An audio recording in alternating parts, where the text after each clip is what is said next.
Assalamualaikum and welcome to Mehdi's Academy. I'm your teacher Said Ghulam Mehdi. तो आज हम matric book में से यानी कि जो कि इम्पोर्टेंट हमारे लिए एमसीक्यूज दिए गए होते हैं, क्योंकि बीएससी नर्सिंग की अमूमन जो टेस्ट होती हैं कुछ हार्ड लेवल की होती हैं और कुछ जो हैं वो इजी लेवल की होती हैं। जैसे कि directorate of nursing Sindh Karachi की टेस्ट जो होती है वो मीडियम होती है। उसके कुछ एमसीक्यूज जो हैं वो बहुत ही सिंपल होते हैं और कुछ हार्ड लेवल के होते हैं। तो जो इजी लेवल के आते हैं जो कि लम्स टाउ और एनटीएस की इजी लेवल के होते हैं वो मैं आज आपके साथ शेयर करूंगा। हार्ड लेवल के इंशाल्लाह नेक्स्ट वीडियोस बनाऊंगा और उसमें जो भी इस तरह से मीन्स के जो भी नेक्स्ट लेवल के क्वेश्चन आते हैं उस वीडियो में शेयर करेंगे। तो इस वीडियो में मैट्रिक की कंप्लीट बुक में से हम एमसीक्यूज जो हैं वो देखेंगे, ताकि बेसिक पोर्शन जो होता है, जैसे कि क्योंकि बीएससी नर्सिंग की टेस्ट अमूमन बेसिक लेवल से ही ली जाती है, तो वहाँ के क्वेश्चंस हम देखने वाले हैं। और उसके अलावा बैच जो है प्रिपरेशन चल रही है, अभी 1-2 माह जो रह रहे हैं, जनवरी में टेस्ट है। जनवरी और फरवरी में सारे टेस्ट हो जाएंगे कंप्लीट, जनवरी और फरवरी तक।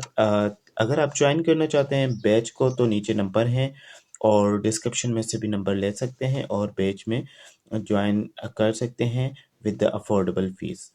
ओके, तो आज हम पहला एमसीक्यूज देखेंगे, the biological functions which perform gaseous exchange. तो बायोलॉजिकल फंक्शंस जो कि गैसियस एक्सचेंज परफॉर्म करते हैं तो वो कौन से हैं? फोटोसिंथेसिस में भी गैसियस एक्सचेंज होती है और रेस्पिरेशन में भी, तो इसीलिए यहाँ पे बोथ ए एंड बी। उसके बाद प्लांट टू गैसियस एक्सचेंज, यहाँ पे प्लांट जो है plant to exchange of gases through.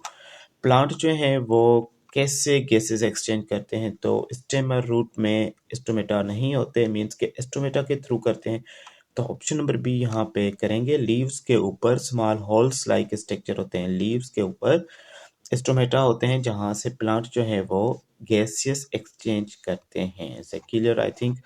उसके बाद each stomata is formed by, तो स्टोमेटा जो होता है यानी कि प्लांट के लीव्स पे जो स्टोमेटा स्ट्रक्चर होता है जहाँ से गैस एक्सचेंज होती रहती है, ठीक है, टू द एनवायरनमेंट। तो अब वो कैसे बना होता है, उसके स्ट्रक्चर कैसा होता है? तो क्या वो 1 गार्ड सेल का होता है, 3 गार्ड सेल का, या 4 गार्ड सेल का, या फिर 2 गार्ड सेल का? तो 2 गार्ड सेल्स होते हैं, इन्वॉल्व होते हैं, ठीक है। तो ऑप्शन नंबर बी यहाँ पे करेक्ट है। उसके बाद है respiratory surface possess following property. Respiratory surface जो होता है वो यानी कि वो सरफेस जहाँ पे रेस्पिरेशन का प्रोसेस कंप्लीट हो, नोस्ट्रिल से लेके, ठीक है, एल्विलाई तक। अगर हम ह्यूमन की बात करें तो नोस्ट्रिल से लेके एल्विलाई तक, तो यहाँ पे नोज से लेके एल्विलाई तक, ठीक है। तो thin and wet, yes, very large होता है, प्रिमेबल होता है, तो ऑल ऑफ दीज जो है इसकी कैरेक्टरिस्टिक्स हैं। तो ये सारी प्रॉपर्टीज रेस्पिरेटरी सरफेस जो है वो पजेस करता है। यहाँ पे option number D. Inspiration involves, अब इंस्पायरेशन क्या होता है? कॉन्ट्रैक्शन ऑफ इंटरकोस्टल मसल्स या कॉन्ट्रैक्शन ऑफ डायफ्राम, एंड उसके बाद है इनवर्ट मूवमेंट ऑफ रिब्स। तो ये ए एंड बी दो, यानी कि इंस्पायरेशन में दो चीजें होती हैं, यानी कि डायफ्राम भी कॉन्ट्रैक्ट हो जाता है और इंटरकोस्टल मसल्स भी। लैरिंक्स जो है, ठीक है, लैरिंक्स अब कहाँ पे लोकेट होता है? Located on the trachea. The respiratory surface of human is alveoli, respiratory surface of human is alveoli. यहाँ पे लंग्स के अंदर एल्वुलाई होते हैं जहाँ पे गैसेस एक्सचेंज होती है। Is a clear? उसके बाद है हमारे पास increase in the rate of breathing is due to the following. Increase in the rate of breathing, यानी कि ब्रीथिंग में का रेट जो है वो बढ़ जाता है किस चीज़ के? Decrease in the oxygen in the blood. जब हम फिजिकल एक्टिविटी करते हैं तो हम यानी कि हमें बहुत ही डीप सांस लेना स्टार्ट कर देते हैं और ब्रीदिंग रेट बढ़ जाता है। वो क्यों? क्योंकि वहाँ पे उस एरिया पे या फिर हमें अपनी बॉडी में ज़्यादा ऑक्सीजन की नीड होती है और ऑक्सीजन कम हो चुकी होती है, इसीलिए decrease in the O2 in the blood. Okay, उसके बाद हम देखेंगे नेक्स्ट पेज को, जो कि है the internal condition of an organism. तो इंटरनल कंडीशन को हम रेफर कर सकते हैं, internal condition of an organism is referred as internal environment refer किया जाता है, ठीक है। फीडबैक मैकेनिज्म भी नहीं, इंटरनल मेटाबॉलिज्म भी नहीं, होमोस्टेसिस भी नहीं, यहाँ पे इंटरनल एनवायरनमेंट, ठीक है। इंटरनल कंडीशन को इंटरनल एनवायरनमेंट से रिलेट किया जाता है। A set of metabolic, sorry यहाँ पे मेटाबॉलिज्म रिएक्शन है, a set of metabolism reaction which maintain internal environment, तो उसको हम कहेंगे होम्योस्टेसिस। होम्योस्टेसिस की डेफिनेशन भी यही होगी कि मीन्स के मेंटेनेंस ऑफ इंटरनल एनवायरनमेंट। ठीक है। उसके बाद removal of extra liquid from liquid water is guttation. अब removal of extra liquid water is called guttation. उसके बाद plant grow near coastal areas, तो हेलोफाइट होंगे। ठीक है।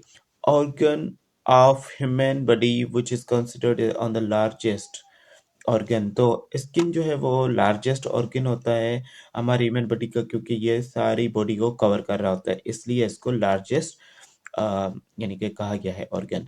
The maintenance of body temperature with in the suitable limits is called. Suitable limits पे यानी कि होम्योस्टेसिस का एक फैक्टर है जिसके तहत हमने क्या करना होता है, जिसके तहत हमने टेम्परेचर को एक सुइटेबल लिमिट तक मेंटेन रखना होता है, उसको कहेंगे thermoregulation. Kidney is enclosed in membrane called peritoneum.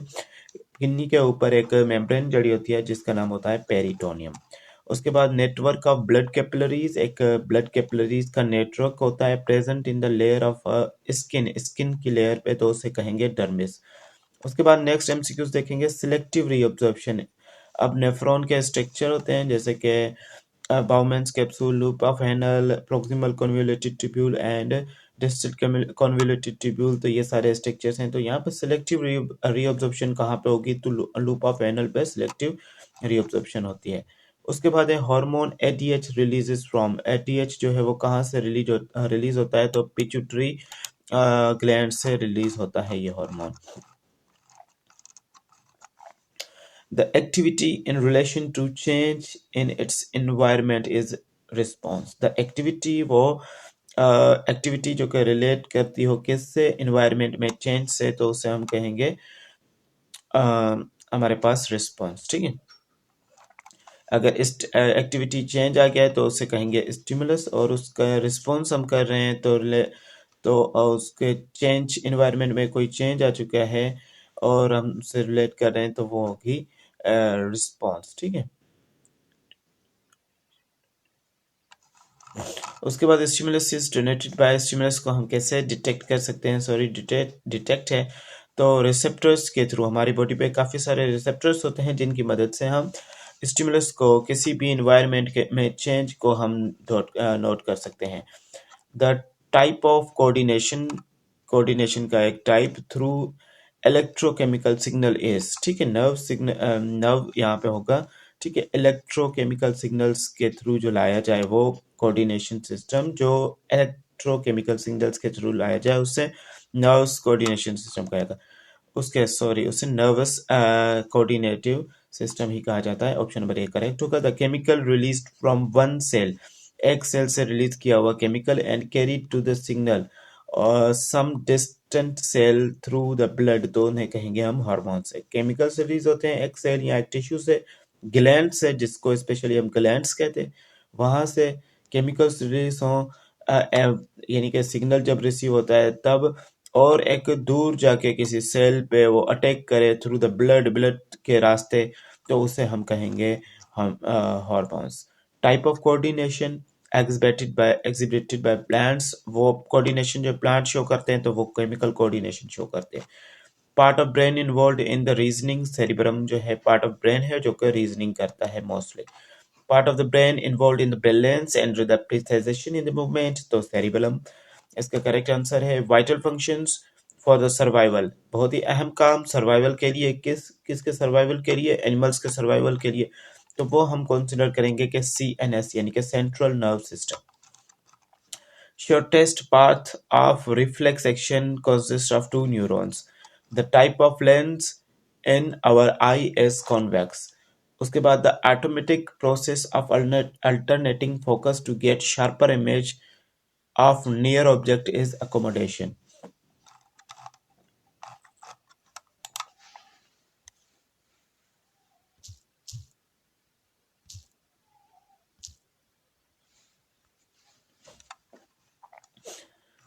तो the vitamin necessary for the proper vision is option number A. Vitamin A जो होती है वो प्रॉपर विजन के लिए बहुत ही नेसेसरी होती है। Colour blind person can not सी।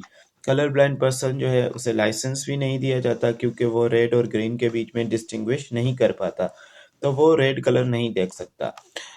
जैसे कि ट्रैफिक लाइट्स आती है तो वहां पे उसे प्रॉब्लम होती है इस वजह से। द बुक किताबुल मनाजिर was written by Ibnul Hasham. Sensory hairs cell are present in cochleae. उसके बाद कान के एरिया में। Okay, gonads are the targeted organ for. Gonads जो है वो टारगेटेड ऑर्गन है किस चीज के? Both A and B. FSH भी यहाँ पे गोनाड्स में आके यानी कि पिट्यूटरी से रिलीज होता है, और FSH गोनाड पे टारगेट करता है, और LH भी ल्यूटिनाइजिंग हार्मोन, और ये होता है फॉलिकल स्टिमुलेटिंग हार्मोन। उसके बाद हम नेक्स्ट देखते हैं जो कि है irritation cause by stimulus is the main cause of movement. Irritation होती है, स्टिमुलस कोई भी चेंज आ जाता है तो हम लोकोमोट करते हैं, उस स्टिमुलस का रिस्पॉन्स करते हैं, तो उससे मूवमेंट कहा जाता है। फ्रेमवर्क, ऐसा फ्रेमवर्क जो कि which gives shape to any structure, किसी भी स्ट्रक्चर को शेप दे दे तो हम उसे उसका स्केलेटन कह देते हैं। उसके बाद cartilage are made up of cells card. Cartilage जो है हमारे पास वो चॉन्ड्रोसाइट्स या फिर कॉन्ड्रोसाइट्स से मिलकर बने होते हैं। Head of femur attached with. Head जो है फीमर का वो अटैच होता है पेल्विक ग्रिडल से, ठीक है। Largest muscles of arm is tricep. A band of tough fibrous connective tissue. Band of tough fibrous connective tissue which are attached through bone at joints are called tendons. ठीक है। उसके बाद है softening and the weakening of bone in children. बच्चों में जो है bones का सॉफ्ट हो जाना और कमजोर पड़ जाना किस चीज की डेफिशिएंसी होती है? तो ये विटामिन डी की, और इस तरह की डिजीज को हम रिकेट्स कहते हैं जो कि अमूमन बच्चों में ही होती है। Muscle which is responsible to straighten the limbs is limb is extensor. Okay, a pair of muscle, एक मसल का pair where both work in opposite direction, जहां पे दोनों एक दूसरे के अपोजिट काम करें तो उन्हें एंटागोनिस्टिक मसल्स कहा जाता है। उसके बाद process which is essential for containing continuity and survival of a species is called reproduction। यानी कि reproduction ऐसा प्रोसेस है जो कि स्पीशीज की कंटिन्यूटी एंड सर्वाइवल के लिए बहुत ही इंपॉर्टेंट माना जाता है। Type of reproduction which is necessary for the evolution is, यानी कि कैसी टाइप है रिप्रोडक्शन की, वो कौन सी टाइप है जो कि इवोल्यूशन के लिए लाजमी है, तो वो है सेक्सुअल रिप्रोडक्शन। ठीक है। Unicellular structures responsible for the asexual reproduction without fusion, तो स्पोर्स। उसके बाद है the main the example of stem which run horizontally on the surface of soil to produce the vegetativity vegetatively, तो हम उसे कहेंगे मिंट। उसके बाद है plant stem that arise from buds on the base of the parent plant are suckers।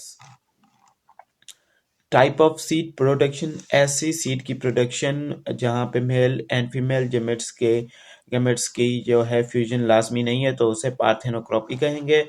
Female gametophyte of angiospermic plant is embryo sac. उसके बाद the 3N zygote is 3N कहा जाता है, ठीक है। 2N और ट्राइप्लोइड जाइगोट को हम 3N कहेंगे। एंजियोस्पर्म डेवलप इनटू एंडोस्पर्म में।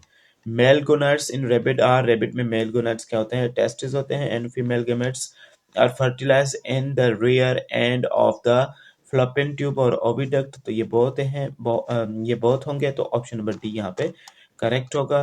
तो बाकी जो है नेक्स्ट पार्ट इसका बहुत ही जल्द शेयर करेंगे आपके साथ। ये आज का लेक्चर जो है वो बहुत ही लंबा हो गया है, बहुत काफ़ी सारे MCQs जो हैं जो कि इम्पोर्टेंट हो सकते हैं आपसे शेयर किए जा चुके हैं। ये आपको बोर्ड के एग्जाम्स में भी काम आएंगे, और उसके अलावा ये लम्स और डाव के लिए आपको काम आ सकते हैं।